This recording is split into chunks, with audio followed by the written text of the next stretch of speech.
KTEN News at 5 starts now.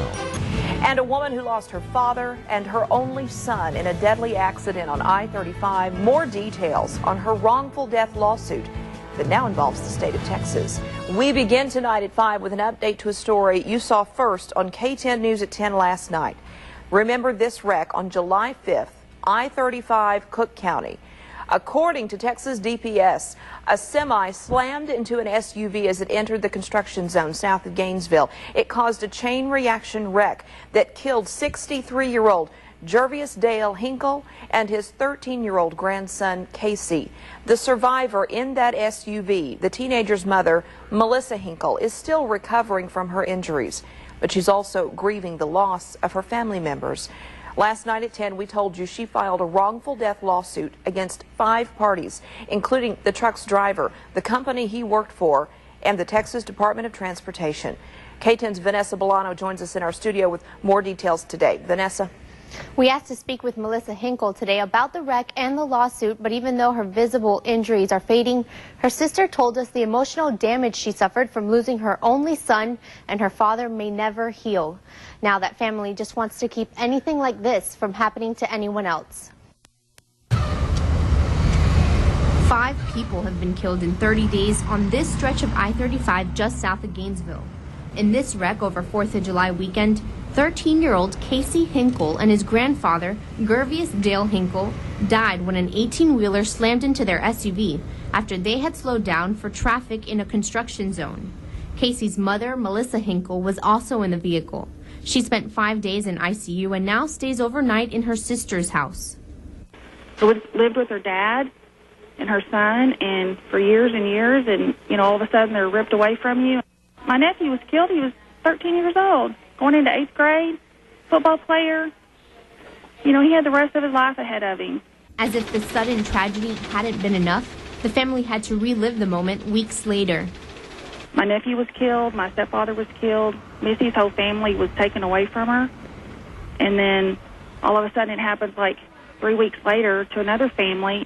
On Monday, only 4 miles from where the Hinkle fatality was, 3 more people died on I-35 when another semi failed to slow down in the same construction zone. Now Hinkle has filed a wrongful death lawsuit against 5 defendants, including the truck driver, Randy Kroom, the trucking company, KKM Construction, which has a contract with TxDOT to repair the interstate, and TxDOT. So tragic is that it was something that was preventable. Hinkle's attorney, Steve Laird, says TxDOT did not have an adequate safety traffic control plan in place, which allowed for these accidents to happen. It needs to be implemented. It needs to be implemented now to prevent any further loss of life. I mean, now 5 people are already dead, and, I don't know what they're doing. I don't know if they're going to close that road, or if they're going to keep it open. We contacted TxDOT. They say they can't comment on pending litigation, but they do say this stretch of I-35 is still narrowed to 1 lane. As for that construction, the contractor told us weeks ago they planned to be finished this past Monday, but they weren't. That's the same day 3 people died in that fiery wreck. Still today, the construction is not finished. TxDOT is now fining the company $400 a day until it's done. Now they hope to have that stretch cleared by the end of the month. In the studio, Vanessa Bolano, KTEN News. Thank you, Vanessa. We called TxDOT for specific statistics on traffic accidents on that stretch of I-35 in Cooke County today. Because of pending litigation, they requested we get that from the state attorney's office, who has yet to provide us with those details. We did find out this, though. According to the latest statistics from the National Highway Safety Administration, figures from 2007 show on all of Texas roads there were more than 3,000 accidents. Only 124 of those were in construction zones. In Oklahoma, a total of 754 accidents were recorded in 2007.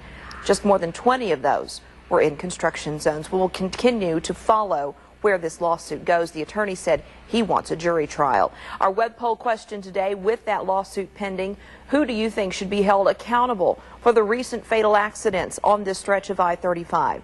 The semi driver, the construction company, the trucking company, TxDOT, all of them, or maybe no one? Go to KTEN.com and cast your vote. We'll have the results tonight on KTEN News at 10.